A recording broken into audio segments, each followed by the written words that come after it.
Good morning, everybody, and happy Monday. Thanks so much for joining me here, Kelsey Marier, your host and producer of Morning Pulse. Thanks for joining us for this digital fastcast right here in our KTTC digital studio. Happy to have you with us today to learn about our three top local headlines in the northern Iowa and southeast Minnesota coverage area. Today I have three stories to bring you, and I hope that these are helpful for you to know what's going on in your communities, and then you can get back to your work or school day on this Monday. So we are going to start with our first story, which is in northern Iowa. So that story has to do with a crash that has actually sent two minors to the hospital.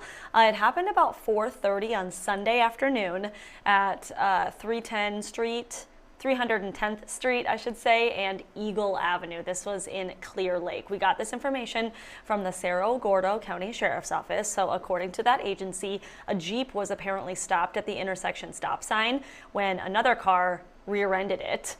Deputies say airbags in both of the vehicles went off. The drivers of both cars had minor injuries. They didn't go to the hospital or receive any medical treatment for that. However, a passenger in the Jeep as well as a passenger in the other car, both of those were minors, were taken to Mercy One Hospital in North Iowa. They were taken by the Clear Lake Fire Department, and they had some minor injuries. This crash now under investigation, of course, because those two people that were injured were minors. Their identities have not been shared from the Cerro Gordo County Sheriff's Office.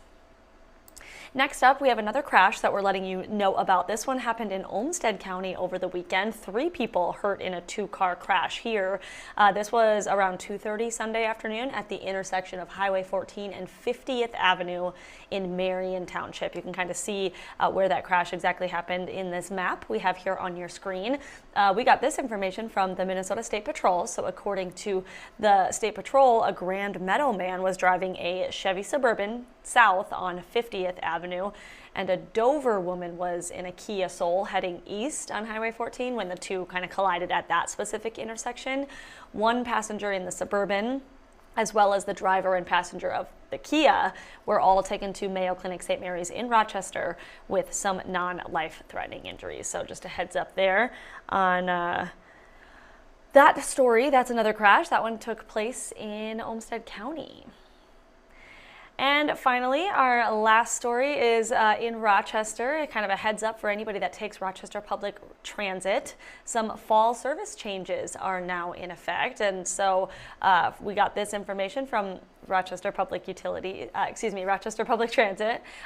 4 different routes. Those are 103, 202, 217, and 309 are being discontinued. That's one of the changes now in effect by this service. So the stops serviced by 103, 202, and 309 will continue to be served by other existing routes, even though the original routes have been canceled or discontinued. But a portion of 217 is going to get still receive services by another route. However, there is one portion of that route that will no longer get any transit service, and that's due to some low ridership. So just some changes here. Another change that we're seeing is name changes to 2 specific routes. Those are 150X and 550X.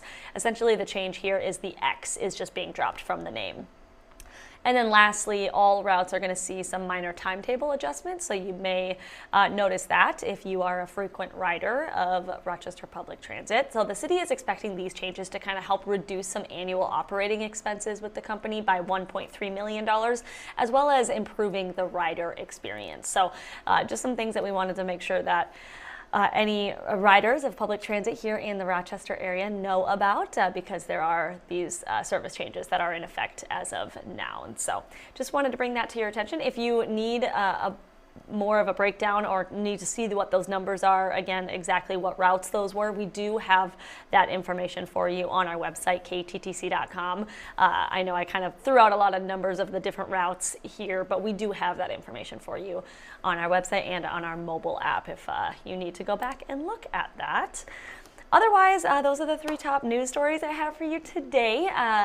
On another note, another thing obviously that we are watching this week is the weather, because it is a holiday week. Weather is always important, but on a week like this with a holiday in the mix, a lot of people are keeping their eyes to the weather department. So On that note, today we are already going to be seeing some changes after what was a really beautiful weekend of weather, kind of those nice fall, calm temperatures and sunshine. Well, today we are going to be seeing some rain, basically for most of the day in most of southeast Minnesota and northern Iowa. We're going to be seeing rain.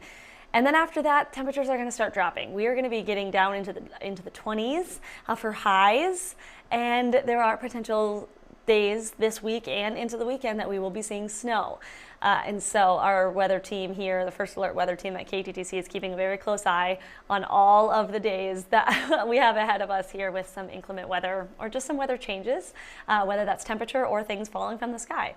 The good thing to note is that our Thanksgiving, our Thursday, does look to be the calmest day of the week. It might be cold. We're going to have cold sunshine, but it's going to be calm. We don't have any active weather patterns coming in on our Thursday as of right now, at least according to our meteorologist, which is a good thing for anybody that will be traveling on the Thanksgiving day itself. So keep that in mind. If you need more of a full breakdown of our weather, you can go to kttc.com. We have a weather tab, First Alert weather, right at the top of our homepage, and that will get you a full in-depth breakdown of everything that you need to know. You can check that at any time.